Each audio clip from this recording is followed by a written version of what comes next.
श्री राम श्री राम श्री राम। श्री शिवाय नमस्तुभ्यं श्री शिवाय नमस्तुभ्यं श्री शिवाय नमस्तुभ्यं।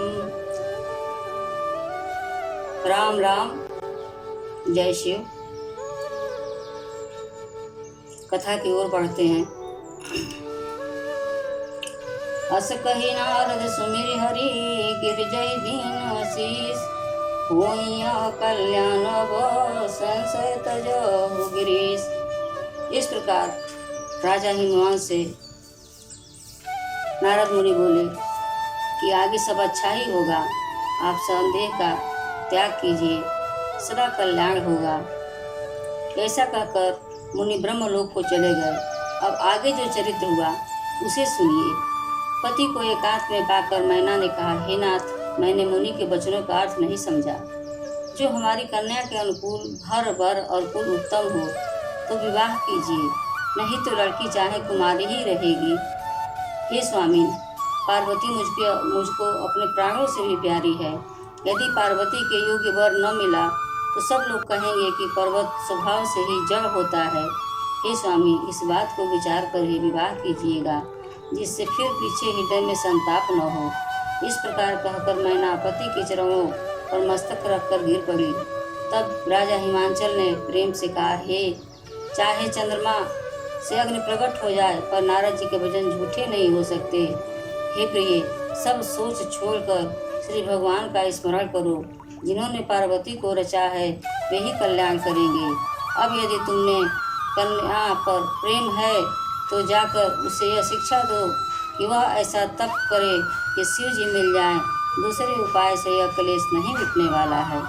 नारद जी के वचन को सुनकर रहस्य से युक्त और सकारण शिव जी समस्त सुंदर गुणों के भंडार हैं, ऐसा विचार कर तुम संदेह को छोड़ दो। शिव जी सभी तरह से निष्कलंक हैं। पति के वचनों को सुनकर के मैना प्रसन्न होकर उठी और तुरंत पार्वती के पास गई। पार्वती को देखकर उनकी आंखों में आंसू भर आए। उन्होंने स्नेह के साथ गोद में बैठा लिया, फिर बार बार उन्हें हृदय से लगाने लगी। प्रेम से मैना का गला भर गया। वे कुछ ही कह नहीं पाती थी। जगजननी भवानी तो सर्वज्ञ ठहरी, वो सब कुछ जान गई।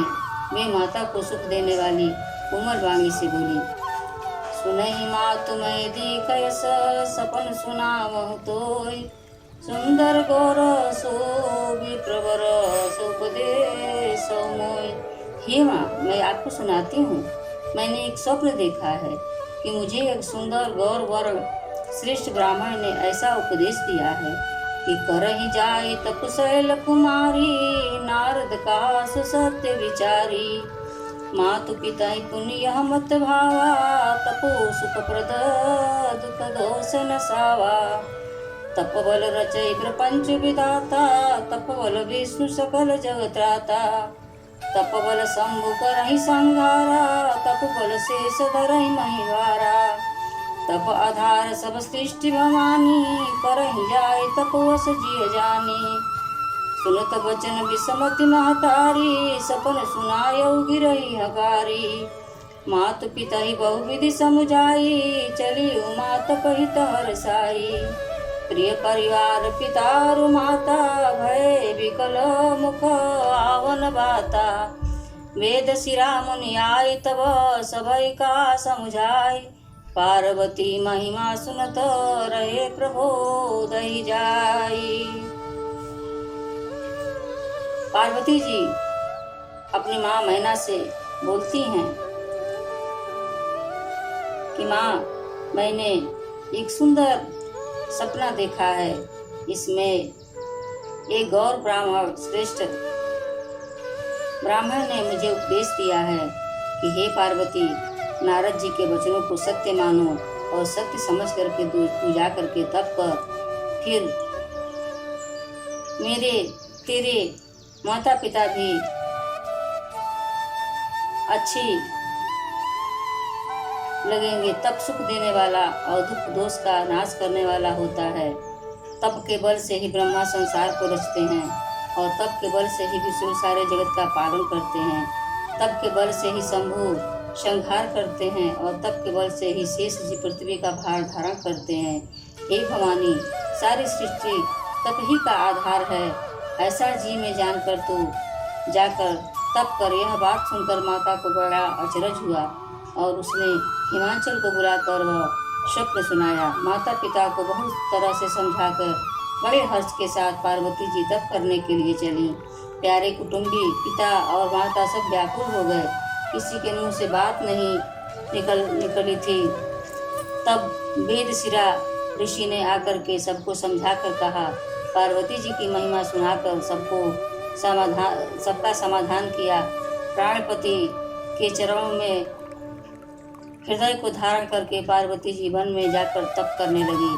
पार्वती जी अत्यंत सुकुमार शरीर तप के योग्य नहीं था, तो भी पति के चरणों का स्मरण करके उन्होंने सब भोगों को त्याग दिया। स्वामी के चरणों में नित्य नया अनुराग उत्पन्न होने लगा और तप में ऐसा मन लगा कि शरीर की सारी सुधि ही भूल गई। 1000 वर्ष तक उन्होंने मूल और फल खा करके तप किया, फिर 100 वर्ष साग खा करके बिताए। कुछ दिन जल और वायु का भोजन किया, फिर कुछ दिन कठोर उपवास किए, जो बेलपत्र सूख कर पृथ्वी पर गिरते थे।